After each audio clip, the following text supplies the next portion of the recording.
Hello, I'm Tyler Miller, and I'll be presenting about the fraudulent acts of Crazy Eddie.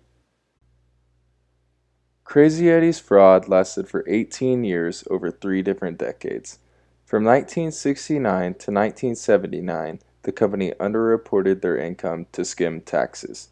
Then, from 1980 to 1984, they began gradually reducing their skim profit to perceive exponential growth. Finally, from 1984 to 1987, they overreported their income to increase their gain on the IPO. Here's a little background of the electronics company. It began in 1969 under the name of Sight and Sound, founded by Sam Antar, soon to be changed to Crazy Eddie in 1971 after a failed sales tactic.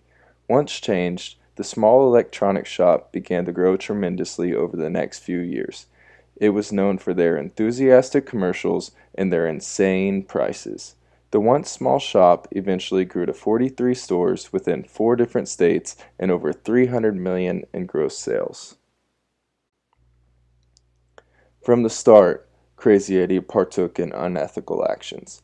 They began with simple things, such as underreporting income to avoid paying taxes, paying employees under the table to avoid payroll taxes, and making false insurance claims.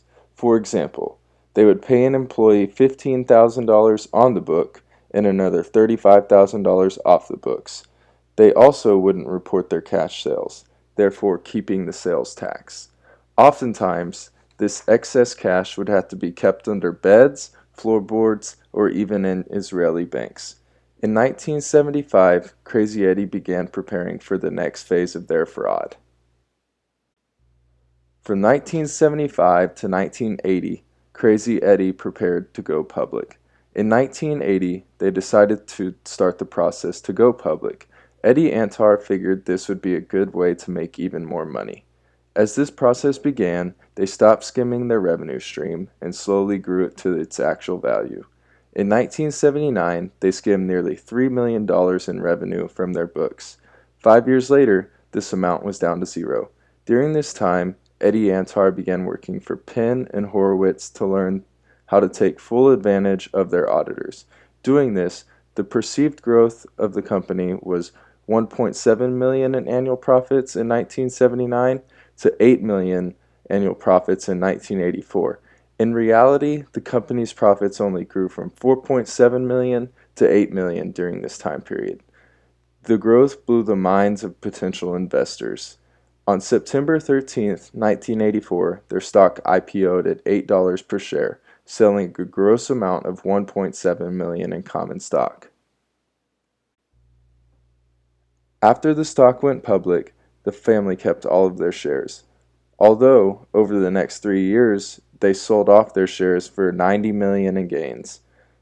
These outrageous growth margins they set were unsustainable.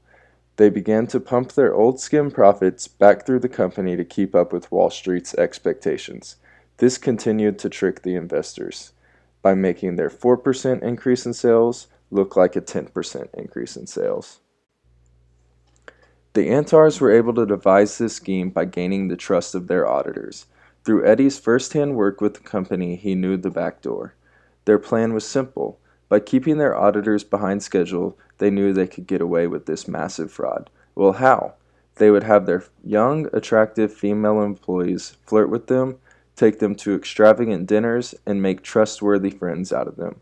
Overall, their plan was to keep the auditors to about 25% completion at around week 6. This forced auditors to quickly skip over needed procedures to perform a successful audit. Then, the reign of Crazy Eddie's fraudulent actions came to an end.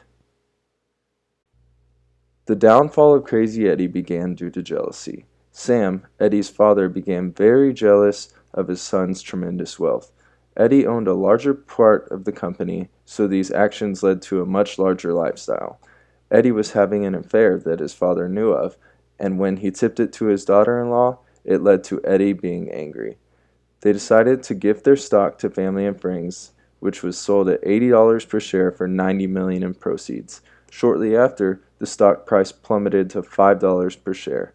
Eddie was talking about buying up these shares for cheap, to own all of the company, and the family and employees didn't like this. Two employees countered his buyout clause and were fired on spot. They went to investigators to tell of the various schemes Crazy Eddie had used to inflate the company's stock value. Overall, the empire of Crazy Eddie's fraud began in 1969 and lasted for 18 years.